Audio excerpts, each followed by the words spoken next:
In this video, I'm going to be showing you how you can have nice, lush, 3D sounding mixes that sound something like this.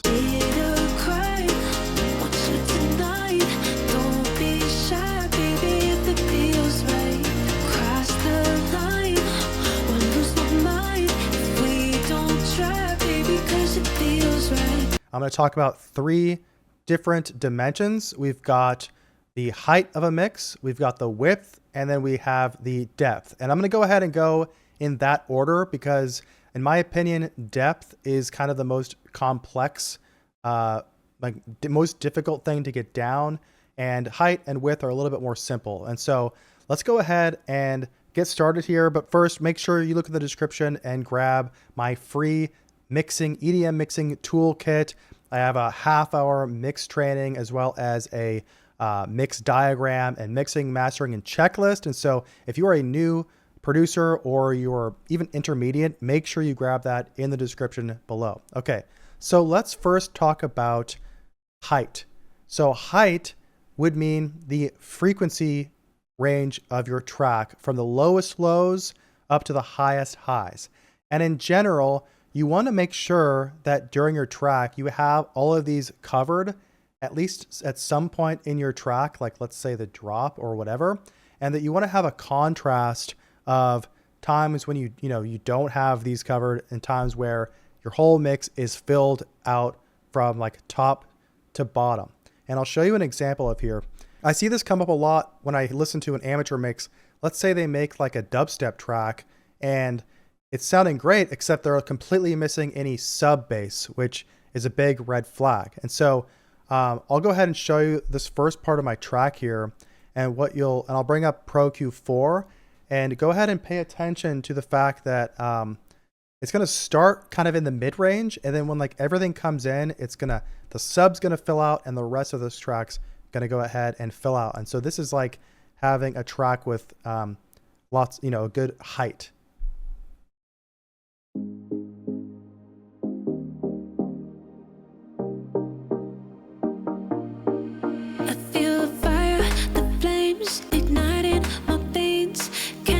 When I'm with you, I feel the rush, my face, your touch. So I'm just going to stop it there, but you can see how it just kind of like it fills out and it's just lush and it's sounding really good and all the frequency ranges are actually covered. Well, that's what we mean by height.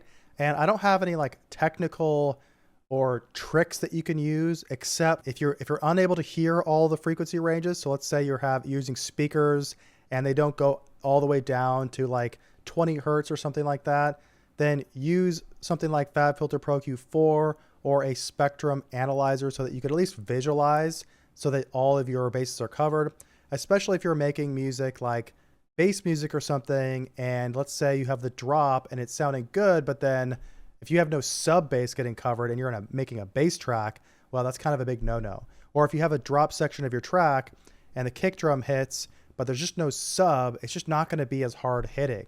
My advice is to get a nice pair of headphones so that you can hear the full range of your mix and take advantage of, and that's the number one thing you should do. And then but if you can't do that as of now, then take advantage of spectrum analyzers. Okay, and up next is the width of your mix. And we really should just actually call this like the horizontal plane, because it's not necessarily just how wide we have your mix, because having a really wide mix isn't really that necessary. And actually, I don't think that should be your goal. A lot of the best mixes ever aren't super wide. Listen to some Calvin Harris and they're not like really wide mixes or anything. And often if you try to go for a really wide mix, it can end up making your mix sound worse. But so really what it is being able to place different elements on that horizontal plane of your mix. And if you download the free mix toolkit and the free training, I actually give you this free little diagram. And if you get this, don't like stick 100% to this. This is just a nice visual aid. But in general, you're going to have like your kick and your sub, your main vocal are always going to be like mono in the center of the mix. And then other things, you'll pan a little bit left, a little bit right, or hard left, hard right. And it's another way that we can separate elements in your mix rather than depth and rather than by the height. Okay, and I'm going to show you that right now, and I'm going to show you how we can achieve wide mixes by using panning, how we can achieve more wideness using delay, and how I like to use stereo wideners, but those are kind of like the icing on the top of the cake.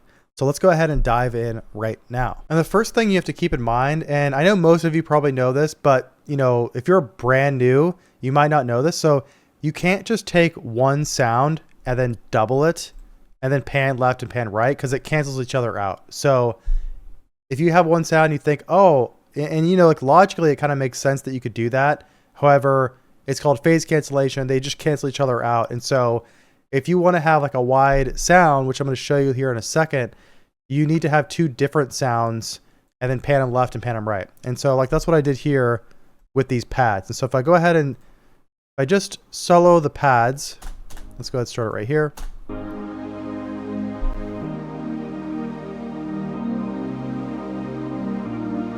And so with this one right here, this pad right here, I went ahead and made that one hard right. And then this one, hard left. And they don't have to be hard left, hard right, but if you want a really wide sound, then that's what you want to do. And I typically like to have sounds, I like having an even sound. Like I don't like having some random instrument off to the right. But it really just depends. And when it comes down to it, it's really just up to you. And like a lot of rock music, you'll hear a guitar, like a lead guitar panned hard right. And it just all comes down to personal taste. There's also like, you could take like a loop down here. Let's see where this tambourine, for example, I have it panned just slightly off to the left, but I could have it here or way over here. It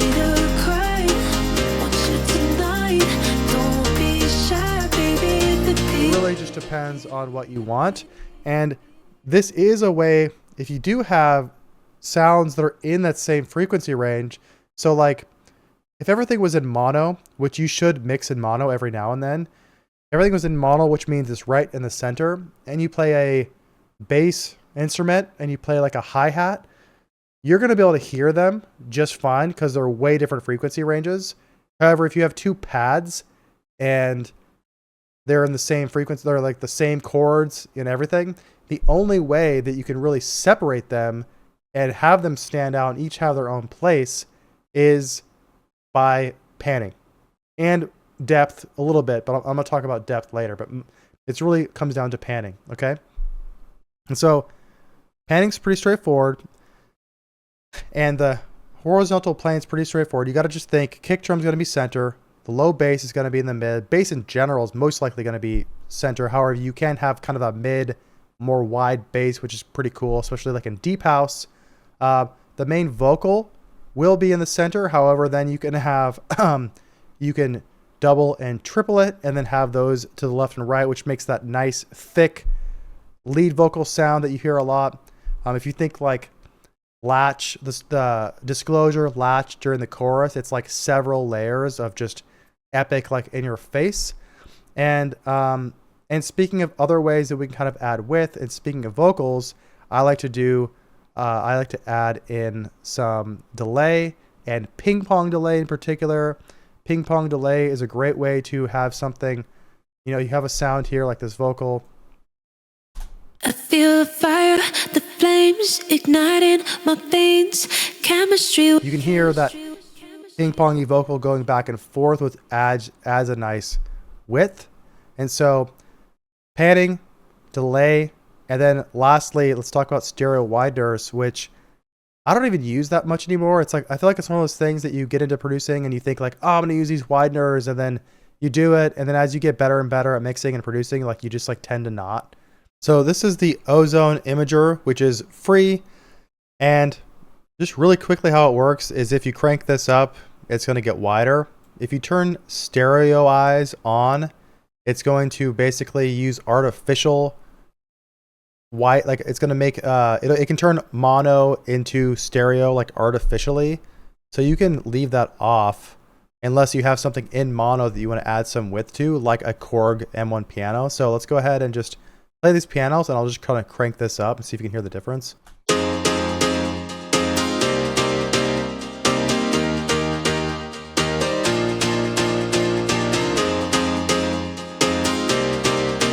So you can hear it added quite a bit of width to that, and it's actually kind of nice. Let's go ahead and turn this on. There are two different modes. Let's see. This is Haas effect based decorrelation, and this is, I'm not really sure exactly what that means, but I remember Haas delay is a different kind of effect.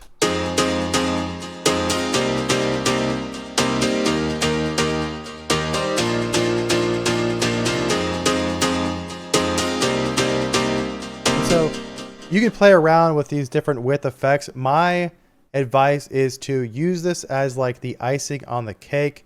Try to achieve wideness or width and do everything with panning and delays, and then throw these on top of like groups, or if you have something that's in mono and you want to add some width to it, throw this on there, but just don't like overdo it. Don't throw a widener on everything and put it on the master channel and do all that stuff. I remember back in the day, in like when I first started producing in like 2010, I remember putting ozone on everything, and just my mixes sucked, and I didn't know what I was doing. And so don't do that. It's just like the icing on the cake. Okay.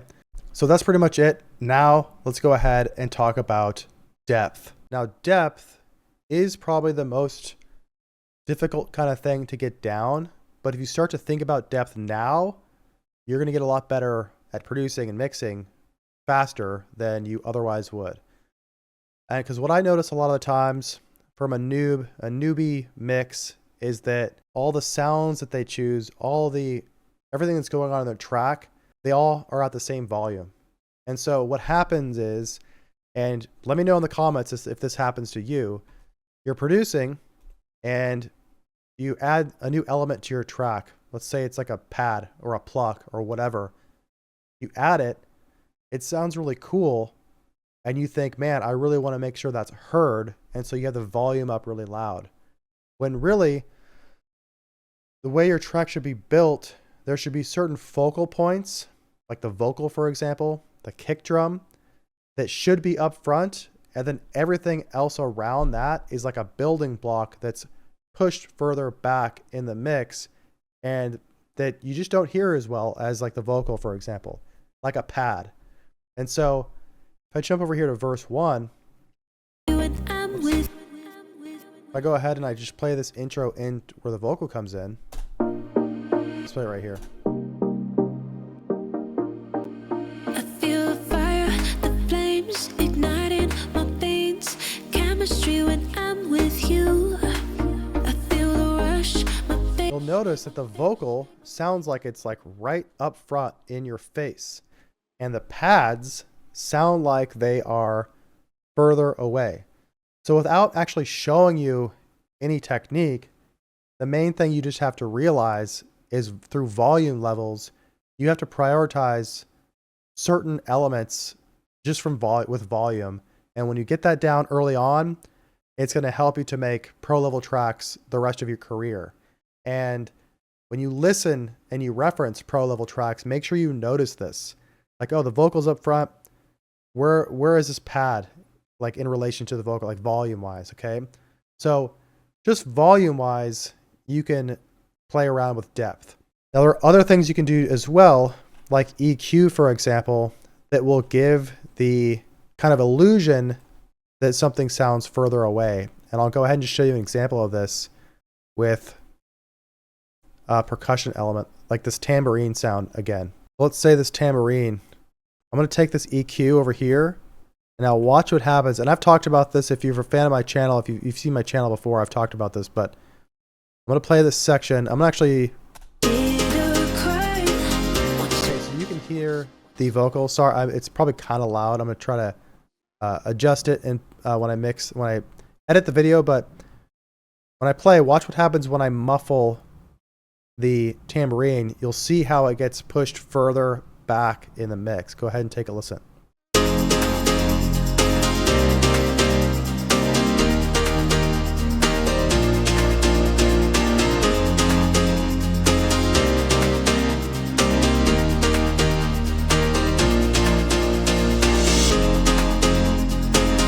back and forth. So here's with no EQ.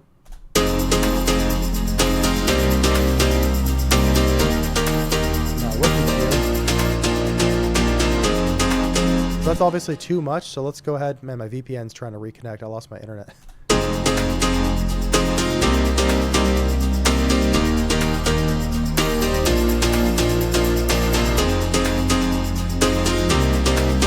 And so right there, what you notice is that without any EQ on at all, the tambourine's almost too much.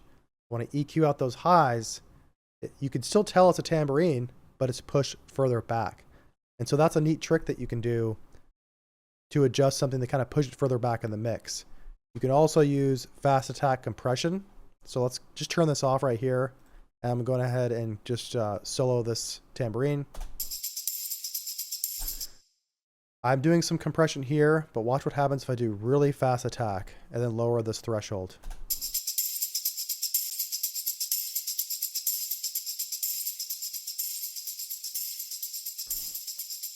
You see how it completely changes the tone of the tambourine, and it like shapes it down, gets rid of that transient. That's a way that we can kind of push it further back as well.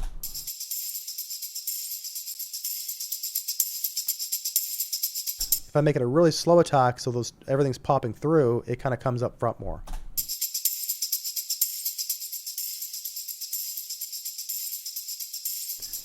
You don't necessarily have to do this, but this is a way that you can use compression to kind of push something further back in the mix. I'm going to go back up to more of a medium attack.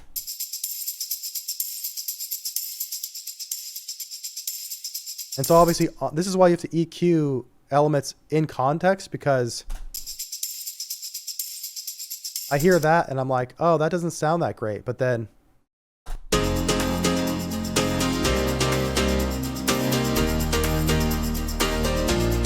in the context of the mix, it actually works out quite well.